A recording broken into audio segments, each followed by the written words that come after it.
What goes on in this mind of ours is the source, the main source of whether we're crazy or happy or suffering or whatever, which of course is surprising to us because we just assume it's the boyfriend, the weather, the event, the person, the politics, the world out there, because that's so vivid to us, isn't it? I mean, we must hear these words 1,000 times, but it's really hard to hear it, and then it's really hard to practice.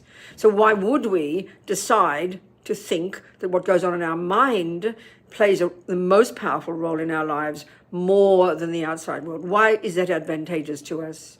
Because we might not be able to change the outside world. This we know, we can't make things the way we want. And if we continue to try to do that, there's nothing wrong with trying, but at some point we, continue to bash our heads against brick walls, we know we go crazy. People go crazy because we can't change the outside and we keep trying. Whereas the whole point here is, how about looking inside the opposite direction and decide, what can I do about my mind? What can I change in here? So modern, the neuroscientists talk about, what do they call developing new pathways in your brain. Marvelous. And that's all Buddha's talking about, except he doesn't talk about the brain, that's all.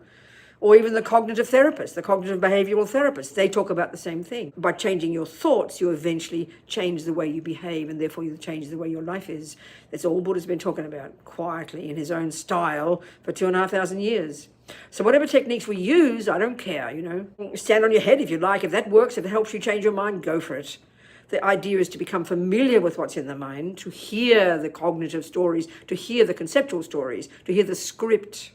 Then if it's a neurotic, unhappy, miserable, I-based, fear-based one, attempt to try and reconfigure it, listen to it, don't believe it's necessarily true.